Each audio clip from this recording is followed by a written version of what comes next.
cinquième atelier, c'est l'atelier qui concerne les conversions. Donc j'appelle Michael Benadmont et Céline.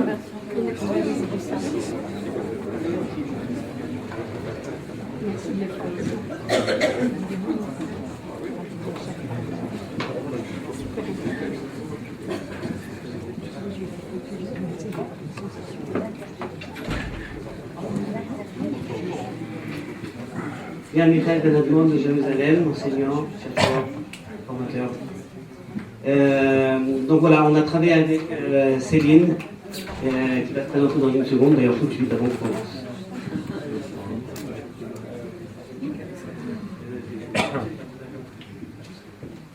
On va régler la technique avant, comme ça c'est fait.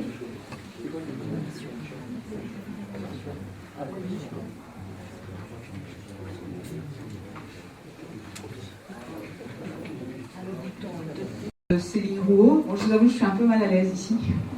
Parce que, premièrement, je ne représente aucune organisation, donc je n'ai pas de casquette vraiment officielle. Je suis simplement, j'ai été invitée ici, et je remercie les organisateurs, en tant que co-administratrice d'un forum internet dédié aux personnes qui cherchent des informations ou qui souhaitent échanger sur la question de la conversion.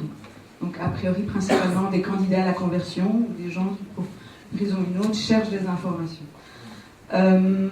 Donc voilà, je représente personne. Et en plus, je ne suis pas française. Je suis belge. Personne n'est parfait. Mais voilà. Mais sinon, j'ai pris beaucoup de plaisir à participer à cette commission qui était vraiment très très riche, très passionnante, très complexe. Donc, soyez indulgents par rapport aux résultats parce que c'est vrai que dans le peu de temps imparti, c'était difficile vu la complexité vraiment de la question parce qu'on touche à quelque chose vraiment d'essentiel, à savoir de l'identité juive et du rapport à l'autre. Voilà. Donc, on va parler. On a construit notre présentation en 3 parties. D'abord les constats qui ont été faits, ensuite des questionnements qu'on s'est posés dans le groupe et des voies de proposition à ce niveau-là. Donc moi, En fait, on a les constats, vous allez voir, on va les commencer immédiatement. Et ensuite, on a les données à l'Afrique, c'est important. Les constats donc, qui émanent du terrain. Et certains ont été reçus par mail suite à les échanges qu'on a eus avec le groupe, donc auparavant. D'autres ont été dits par des personnes de la commission. Donc on a les constats, les données à l'Afrique, les questionnements, c'est-à-dire ce qui nous laisse un peu perplexes, et ensuite les propositions avec évidemment une analyse de chaque proposition. Alors les constats se déclinent en 3 parties. Les constats, les données communautaires, les données institutionnelles, et je ne me souviens plus du troisième qu'on fera bientôt. C'était les données à l'Afrique. À l'Afrique, voilà. Alors, vas-y, vois que ça, c'est Ok, donc au niveau des données communautaires, un premier constat qu'on a fait, c'est que toutes les communautés sont confrontées par des demandes de conversion. En France et à l'étranger aussi. Et donc c'est une question vraiment essentielle qu'on ne peut pas éviter.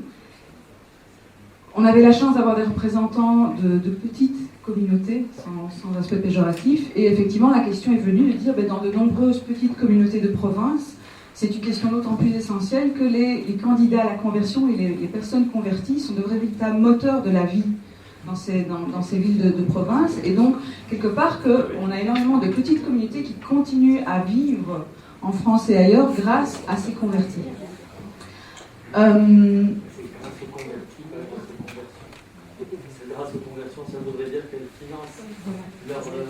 Oui, on ne parle pas du tout de l'aspect financier, bien entendu, mais vraiment de l'apport spirituel d'investissement dans la communauté, et tout simplement aussi du fait que dans le cas de conversion, dans le cas d'un couple mixte, effectivement, ça permet aux conjoints juifs de rester ancrés dans cette vie communautaire.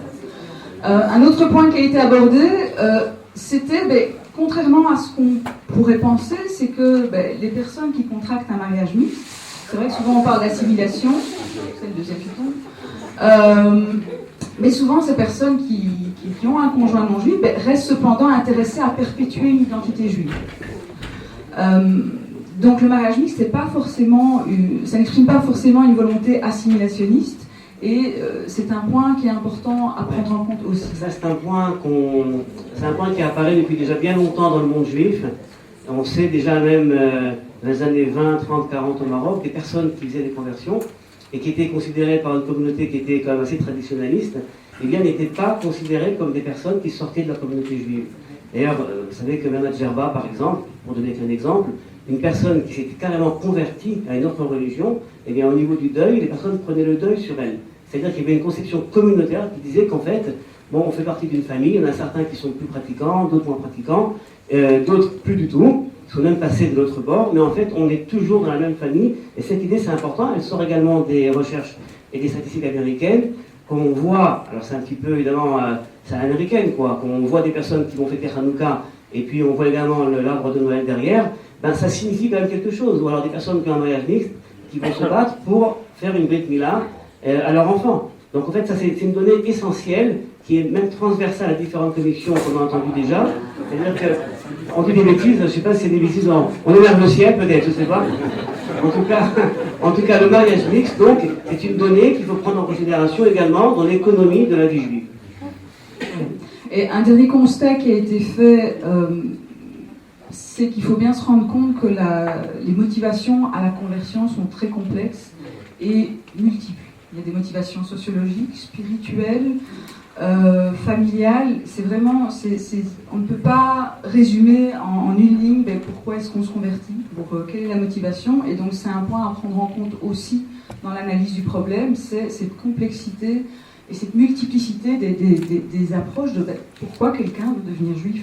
Alors, uniquement sur un pied, il y a une étude très importante qui avait été effectuée, je ne vais pas la résumer, mais ce qui est très intéressant, c'est qu'il y a en fait 6 motivations pour entrer dans le judaïsme, et parmi ces 6 motivations, 5 n'ont rien à voir avec la spiritualité. Quelqu'un est en couple avec une personne, et donc a envie de rentrer dans le monde juif, quelqu'un est obsédé par Israël, par la Shoah, quelqu'un a découvert la vérité du judaïsme, et surtout, on a des couples mixtes. Et c'est intéressant que lorsque les rabbins doivent se confronter à la question de la conversion, ils doivent se dire en fait que c'est pas toujours motivé par une volonté vraiment d'aimer la Torah, de faire toutes les mitzvot et de rentrer dans le monde juif par la fibre spirituelle. Et évidemment, il faut se confronter à ça. Alors ça, c'était donc pour les données communautaires. Ensuite, données institutionnelles. Alors, au niveau des institutions, le constat qui a été fait dans le groupe, c'est que le processus est à l'heure actuelle en France assez opaque et pas toujours lisible. Finalement, qu'est-ce qu'on attend exactement du candidat à la conversion c'est pas toujours très clair.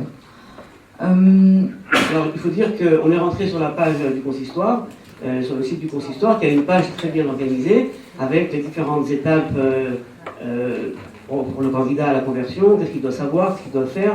C'est vrai, il y a une clarté, mais la clarté n'est pas la transparence. Vous voyez, donc il y a une clarté, il y a un projet qui est très clair, c'est un projet qu'on va analyser bientôt, c'est un projet de conversion qui est extrêmement clair, avec une idéologie qui n'est pas camouflée, d'accord ?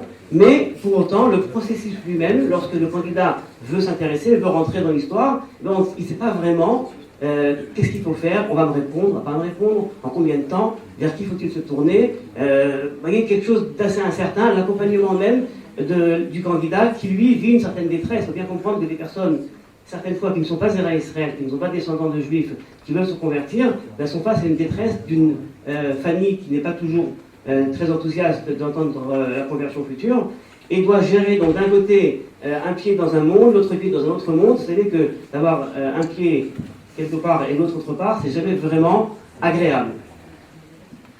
Alors, Michael en a parlé, effectivement, un des constats qui a été fait, c'est qu'à l'heure actuelle en France, pour le consistoire, le modèle qui est utilisé, c'est que la conversion consiste en une adhésion totale à l'accomplissement des mitzvot et l'adoption du modèle Hardy, selon laquelle un juif accompli, c'est un juif pratiquant.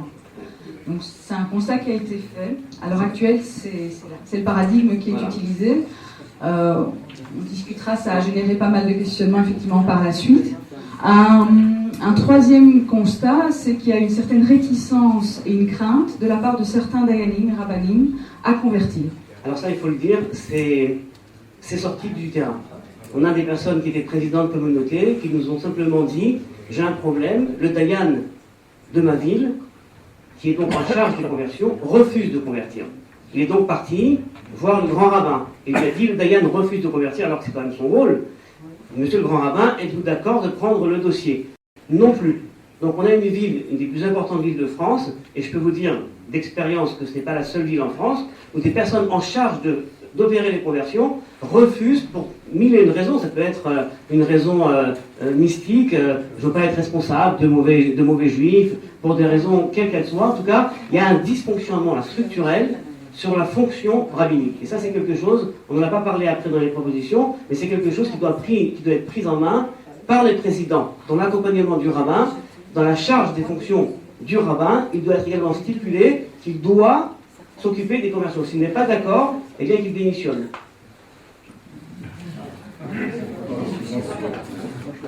La dernière donnée institutionnelle, et après je passerai la parole à Michael, en fait on a parlé de la différence entre halara et politique halarique. Il y a une confusion qui existe souvent, à savoir qu'il y a deux modèles qui sont en présence, et c'est vrai qu'on a tendance parfois à confondre qu'est-ce qui relève de la halakha et qu'est-ce qui relève de la politique halarique. Et Michael va expliquer qu'est-ce qu'on entend. Alors en fait, sur un pied, bon, évidemment, on a eu la chance dans la commission d'avoir le Rav Chaim Salem, qui est un spécialiste mondialement reconnu de la conversion, et le Rav Brachen également, deux spécialistes de conversion. Et évidemment, donc, les données sont très simples. C'est-à-dire que lorsqu'on analyse les textes halachiques, eh bien, l'accès à la conversion est assez simple. Il n'y a pas de besoin, de nécessité d'ennuyer la personne, de l'épier, d'être là et puis d'être une sorte d'espion qui va chercher la faille. Pas du tout, donc c'est un processus que je n'ai pas besoin d'écrire au niveau halachique. Je vais uniquement poser ici quelques textes qui sont essentiels. En tout cas, il est clair que la conversion, c'est quelque chose qui n'est pas si long que ce que l'on croit. D'ailleurs, le facteur temps n'apparaît pas dans les textes de la halakha. Pour vous dire, d'ailleurs, personnellement, j'ai eu un copain qui s'est converti en 1 heure. Une fois. Il y a eu une histoire assez incroyable, il s'est converti en 1 heure. Il avait toutes les conditions requises, il est parti devant le Beddin, un Beddin tout à fait autoritaire, qui l'a converti en 1 heure, vous voyez. Donc le facteur temps n'apparaît pas dans la halakha, il fait partie de ce qu'on va appeler politique halachique. Non pas halakha, mais politique halachique. Ensuite, l'étude des mitzvot, c'est-à-dire la préparation en fait pour le candidat. Alors si on voit sur le site du consistoire encore que je ne critique pas, pour la simple raison que tout est affiché. La politique est clairement affichée, donc il n'y a absolument aucune maldonne dans l'histoire. Il y a une déclaration de principe dès le début, et elle est suivie vraiment de A à Z. Alors, dans la préparation et les prérequis à la conversion, il y a une liste qui est, on va dire, extrêmement fournie, qui fait en fait du candidat à la conversion une sorte de mini-rabbin. D'ailleurs, on le voit très souvent, les personnes qui ont fait des conversions en connaissent bien plus, très souvent, que les personnes qui n'ont pas étudié. Alors, il y a également un prérequis de connaître l'hébreu, il y a des prérequis de savoir les mitzvot, Shabbat, Kashrut, et également dans la pratique. Vous voyez, en fait, c'est quelque chose de très intéressant, sauf que c'est quasiment impossible. Vous voyez, c'est un peu comme si on considérait qu'au moment de la conversion, on avait tout étudié pour la conversion, et puis après, bon, il n'y avait plus rien à étudier, il restait plus rien à étudier. Donc ça n'apparaît pas dans la halakha. Dans la halakha, on a uniquement une information. On informe le candidat de ce qui doit être dit, savoir. Mais c'est une information, vous voyez, on l'informe, il veut continuer, on continue. Alors, également une donnée essentielle qui fait partie de la politique de la halakha, et pas encore de la politique halachique, c'est qu'il y a une différence à établir entre l'acceptation du joug des mitzvot devant le Beddin, c'est-à-dire, veux-tu accepter les mitzvot? Mais bien sûr. Veux-tu rentrer dans le monde juif? Mais bien sûr, évidemment. Il y a une différence entre cette acceptation déclarative et ensuite l'accomplissement réel des mitzvot. Et ça, c'est quelque chose, vous voyez, qui fait partie de la halakha. Quelqu'un viendrait devant le Beddin et dirait « Je veux accepter les mitzvot, mais bien sûr », et le lendemain matin, eh bien, ferait le contraire de ce qu'il a dit, au niveau de la halakha, vous voyez, c'est son problème, il est juif, à part entière, et c'est quelque chose qui ne peut pas être contrecarré. Je vous rappelle que la fameuse phrase dans le Talmud Israël, la Papi Shechata Israël, où un juif, même s'il faute, il reste un juif, a été énoncé sur le statut d'un converti qui a repris ses actions anciennes. Vous voyez, donc c'est vraiment ça. Là, on est en plein halakha. J'ai ramené ici une citation du Arki Ezer, le Rav Rosensky, qui était considéré comme étant un des géants de la Torah, et ce responsable-là, évidemment, est accepté par tous. Alors, évidemment, les juifs de France sont en majorité des juifs d'Afrique du Nord. La tradition des maîtres d'Afrique du Nord, vous voyez, qui a quand même construit un judaïsme qui était des plus beaux de tout temps, eh bien c'est une tradition, c'est quelque chose de...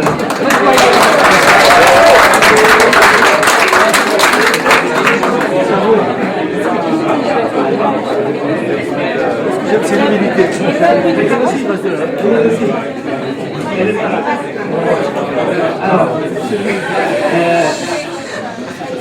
Donc la tradition des juifs séfarades était très simple, vous voyez, on va pas en parler longtemps, j'ai uniquement ramené quelques textes de Rabouziel, de Rav Yosef Messas. En fait, c'est la suivante, il y a un problème dans la communauté, le rabbin, c'est celui qui a la fonction de régler les problèmes, il est là pour résoudre les problèmes, il n'est pas là pour se défiler, il n'est pas là pour contourner, il est là pour résoudre les problèmes, c'est son rôle, c'est pour ça qu'il a été choisi. Et dans ce cadre-là, on a énormément de cas de personnes qui viennent avec des questions de conversion, et les rabbins sont là et vont trouver toutes les possibilités imaginables pour solutionner le problème. Et donc ça, c'est une partie de la tradition des maîtres séfarades qui sont les ancêtres des juifs français aujourd'hui.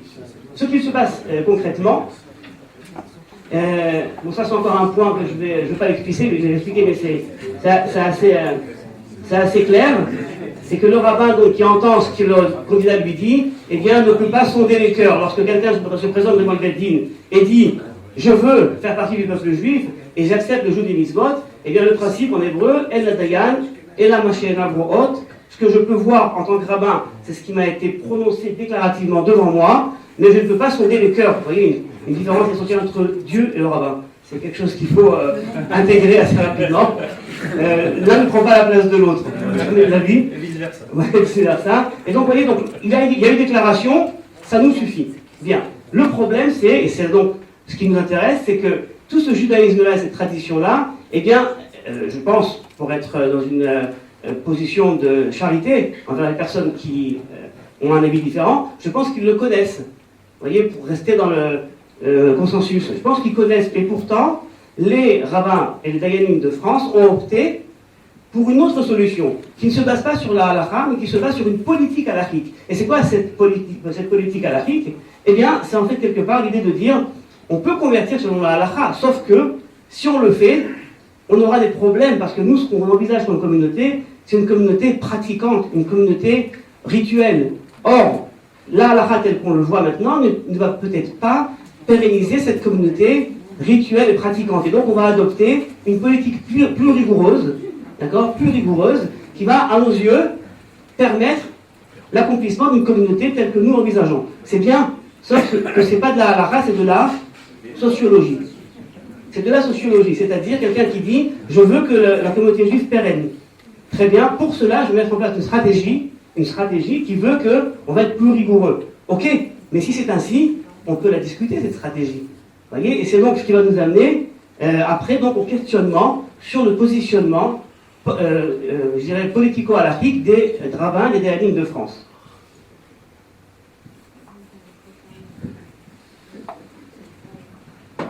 Dans une autre commission, on a parlé de l'importance de se poser des questions, que le ridouche y commence là aussi.